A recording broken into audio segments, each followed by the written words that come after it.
On November 18, 1921, the Aggie Herald was published. Over the past century, the student-run newspaper has undergone several transformations, including several name changes. The Aggie Herald, the State College Herald, the Herald of Arkansas State University, and now simply the Herald. But the one thing that hasn't changed is the dedication to teaching students not only the skills associated with the craft of journalism, but the ability to be an independent source of news and information. Okay, well, the Herald is really the voice of the students at ASU. Mm-hmm. It is an independent voice. It gives students the chance to say what their issues are. It's an incredible training ground where you get real world experience so that when you leave ASU, you're able to compete with other media practitioners. We are very serious at the Herald that students write it, students edit it, students put it out. And we believe strongly, all the time I've been there, in the fact that it's by, with, and for the students. We do not do prior restraint. Prior restraint means that you censor or edit or control it before it's printed. Nope, not at the Herald. For the next half hour, this program will present the history of the Herald, describing some of the important people and events that shape the student-run newspaper that upholds the highest traditions of journalism and freedom of the press. Dr. F.W. Plunkett created and developed the journalism and printing programs at Arkansas State into nationally recognized programs and established the foundations of excellence for the Herald. While Dr. Plunkett was his official title, he was known by everyone on campus as Tex. But he had just been here at the university, or at that time the college, for many, many years and was a fixture. He worked in history, he worked in a variety of areas, and actually started the print shop here at Arkansas State. And the print shop, having that ability, led to being able to print a student newspaper, which ultimately became the Herald. And as he pulled things together and created first a basic writing class and then an editing class and photography and several others, he actually began the idea of having a journalism program at Arkansas State. But it was a one-person, one-man shop that evolved as he pulled those resources together and convinced the university of the importance of having that product as a training ground. Tex Plunkett was the most interesting man I've ever known. And in the traditional ways, he wasn't a great teacher, but in the ways that he could inspire students, that's where he did his best work. In my first class, I wrote a story for Tex, and he said, I want you to go over to the music department, I want you to do a story on yada yada, etc. And I brought it back and turned it in, and I was real proud of it. It was my first story. And so Tex called me up in front of class the second day of class. And he said, Gail, did you go talk to Dr. Such and Such about that? So I said, yes, I did. And so he asked me a few questions about the story, and he said, do you know how to spell his name? And I said, well, I think so. Well, he said, it's wrong. And there are only two people in Jonesboro that know how to spell his name. Me, Tex, and his wife. But now I'm going to make sure there are three. And so he corrected me very quickly on how that was to be put together. And he said, I'm not going to fail you on that story. I said, well, thank you, Tex. He said, I'm giving you a 0. So he had a way of working with students, getting their attention, and assuring that they knew what was necessary to be correct and accurate in the information that you put together. But Tex wanted to do it. He took it over, and he started building the program from scratch. And he built it into what became by far the best journalism and printing program, and then radio TV program in Arkansas, and one of the well-known ones in the South. The Arkansas State journalism program flourished thanks to Tex Plunkett's vision and hard work. During the 1960s, big changes were coming to Arkansas State University, and Tex made sure the journalism program was in good hands to lead the next generation of journalists into a new era.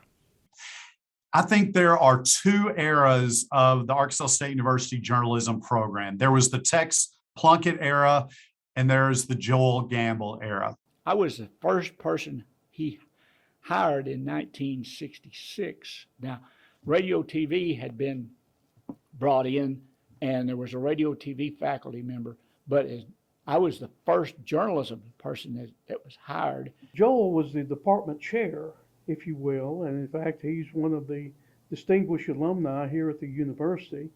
I think he was here, gosh, I'm not sure I could give you an accurate number of years, but roughly 40 years working here in the department. Joel certainly set a lot of goals for the department. He had a lot to do with planning this building, in fact, when it was developed. Joel certainly was one who was a role model for many of us who went through the department, whether they worked on the Herald or whether they were in photography or advertising, PR, whatever it happens to be.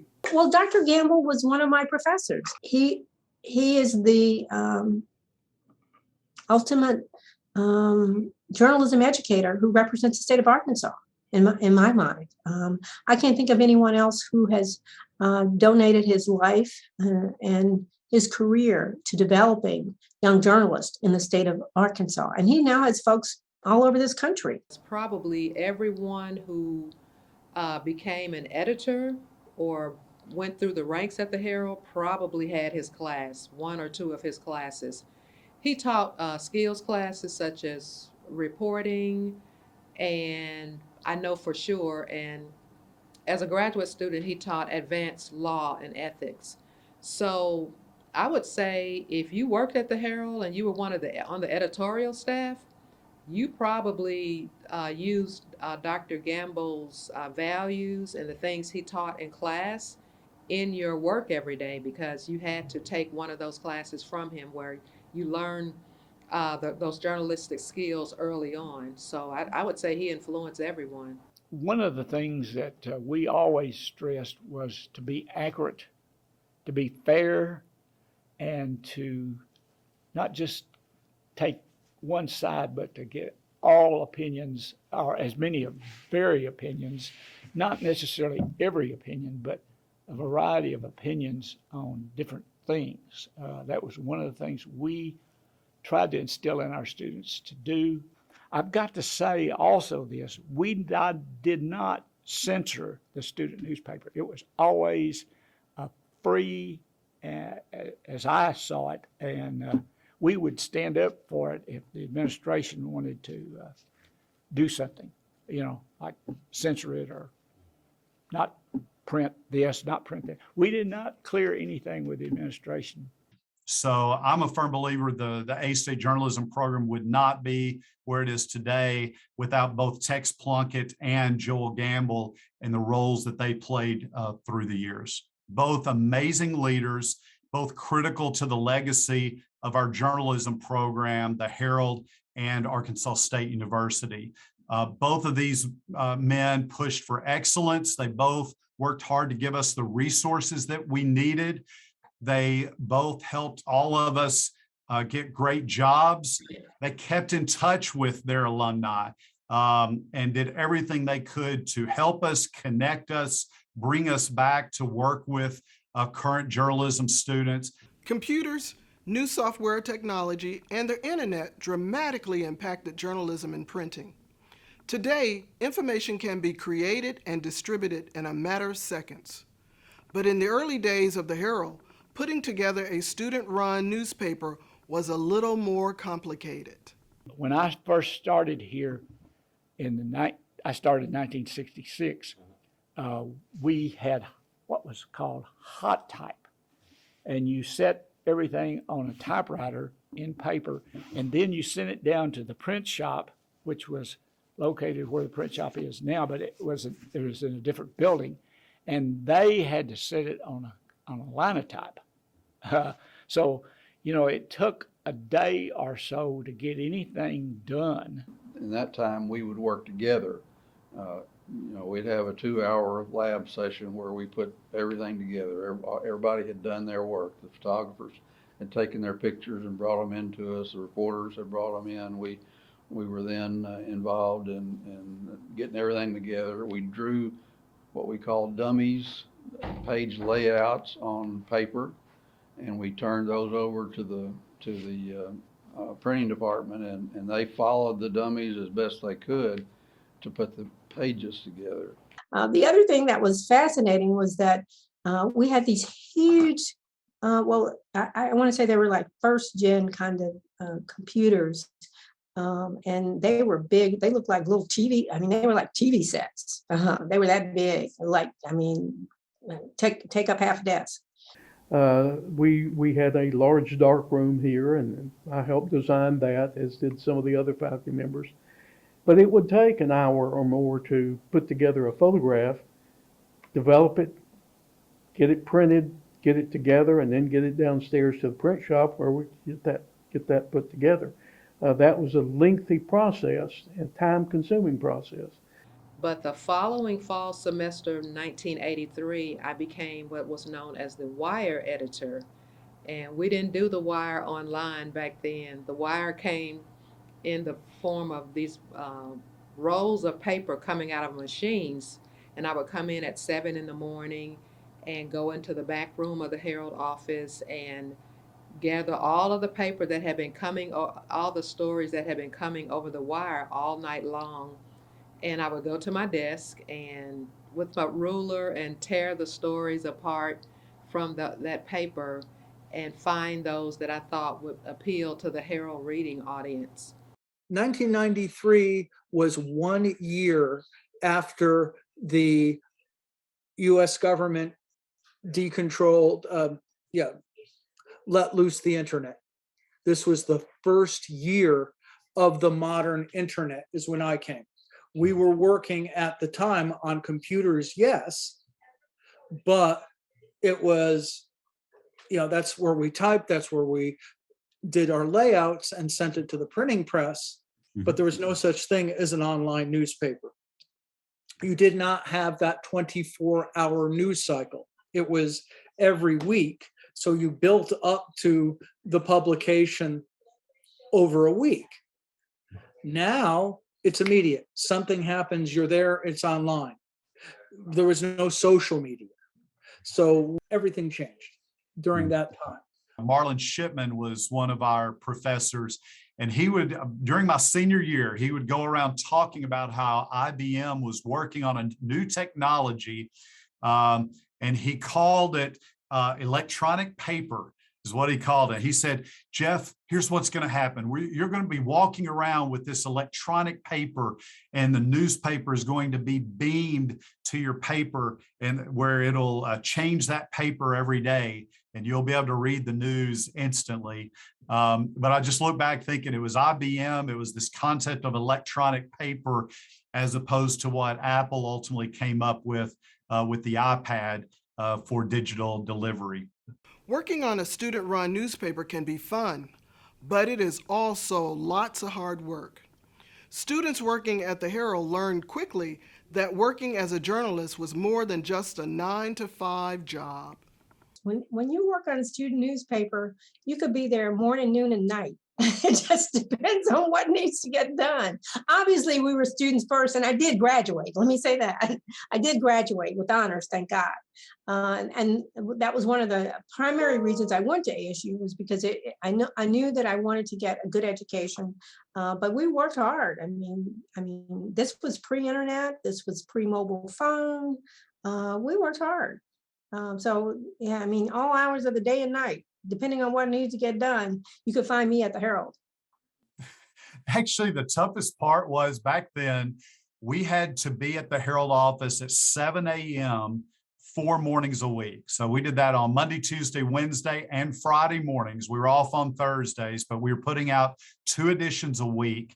And back then, it served as a laboratory for journalism students. And specifically at 8 a.m., there was a news editing class, and they wanted us to have stories and materials prepared for this editing class to come in and be able to edit stories and to write headlines.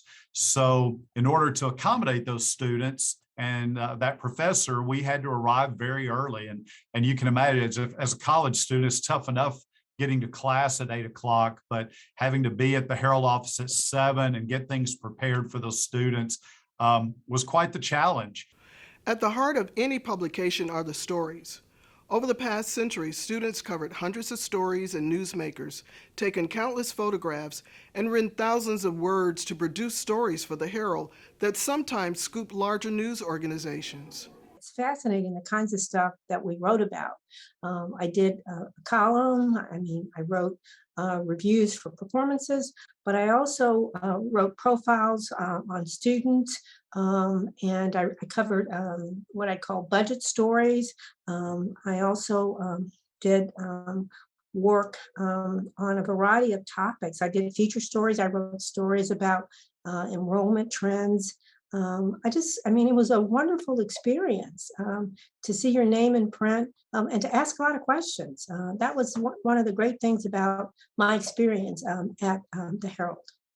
I was also very proud. Our challenges in the mid 80s to the A-State administration regarding the release of campus crime reports. The administration continually fought us at that time by declaring that the federal Buckley Amendment, exempted police reports as being disciplinary actions. At that time, we, with the work of Professor Gil Fowler, who is representing the Society of Professional Journalists, we obtained an attorney general's opinion that supported us and really changed the university's handling of campus crime reports. So I was very, very proud of that work. Well, the biggest story I wrote during my time as a Herald was no doubt the university status story.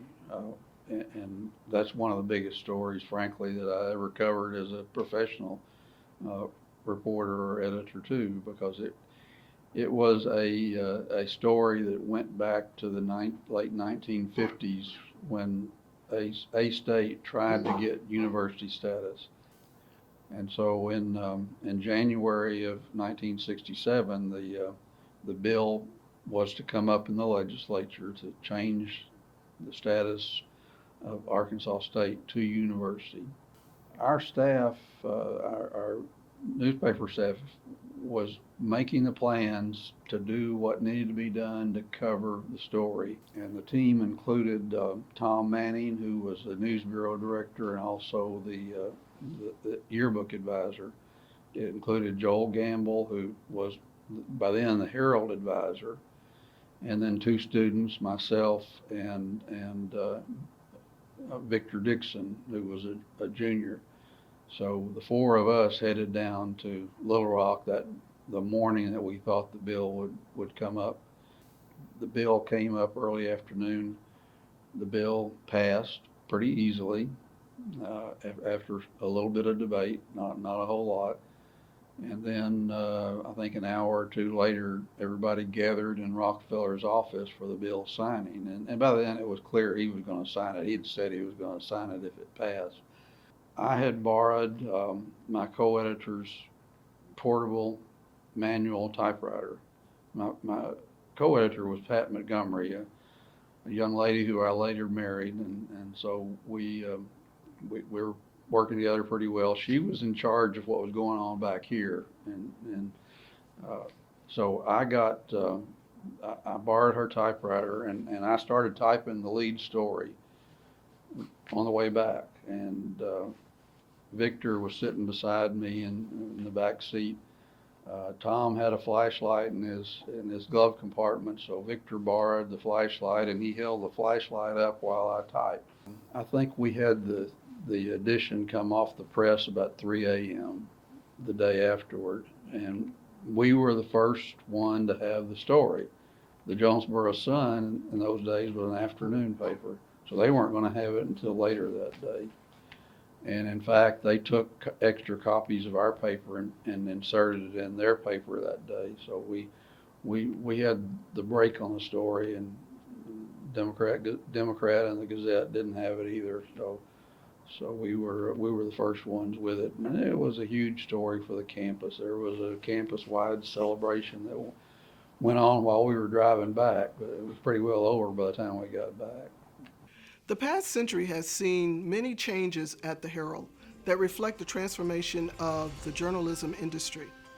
Today's students working at the Herald use technologies unimaginable in 1921, when the first paper was published. Global audiences can now access the Herald online. Cell phones replace bulky cameras. The week-long process of assembling and printing a newspaper takes only a matter of hours. Despite the technological advancements, the Herald was and still remains a platform for students to learn the skills required for journalists. It is a venue for students to understand the importance of freedom of the press, seeking and reporting truth and democracy. Now more than ever, the Herald is an important publication that extends beyond the classroom into a more informed world.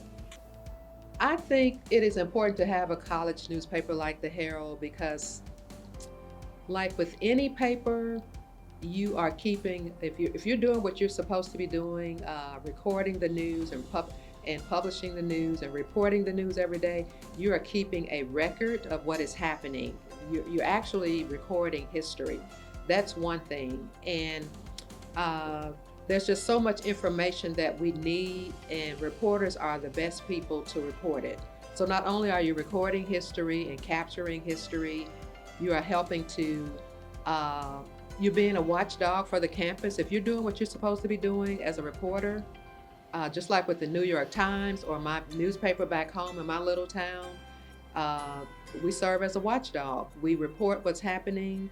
And if we're not there, who's going to watch? Officials, administrators, teachers, and anything else. Who's going to report that? So it's important for people who want to go into journalism or any kind of publications work or public relations work or advertising or radio broadcasting or television broadcasting to get practical experience on a supervised level where you can make mistakes and get some help as to what you did wrong and how you could do it better. And so that's what I consider to be the real educational purpose of the Herald. The other purpose is it is a community newspaper, and every community needs some means by which they can the members can communicate with each other. And that the Herald does that and has done that for 100 years now. So I think that's been a big part of the success of A-State. And let me say this, the Herald was extremely important, not only as a vehicle to communicate student voices. It wasn't just read by students, it was read by faculty, it was read by staffs, it was read by administration. It's important that it also it provided a historical reference point for what was actually going on in the course of the university's life. I think the future of the Herald is going to be interesting. I'm a big believer in multimedia efforts, and I think that Arkansas State University has really some terrific resources for future journalists, whether it be involving the Herald, KASU Radio, ASU TV. And I'm a firm believer the future of media is multimedia storytelling that involves the written word, great visuals, whether it be photography or video, podcasts and the spoken word. And I think that our students at Arkansas State and in journalism programs across the country are going to have to keep focusing on how they deliver the news, how they tell stories, provide compelling information in multiple ways. That today's generations and future generations are not going to be dependent on just the written word. I'm a huge believer in the written word and love a really well-written story, but I'm also realistic enough to know that it takes more than that today. I mean, the growth of TikTok and Instagram and so forth. People want to tell a story visually and not just in written words. So I think we have to have all of those things. The written word's never going away. And that's why the Herald, in terms of its opportunity to train journalists in great writing and great editing, great story selection, I think all of these things are important. The model by which the Herald works as what we call a lab paper. It's independent, but it is housed in the department. So while it's an independent student voice, there's always people like myself and other faculty members around to ask about issues that come up. Where I am now, the student newspaper is not part of the department. It is a student activity like the French Club. You know, it's okay, but that's off to the side. It's not as tied into the department. It's very unusual. And this is what I've learned to appreciate in other universities. It's very unusual to have the Herald integrated into the life of the department as it is. There's nothing like it.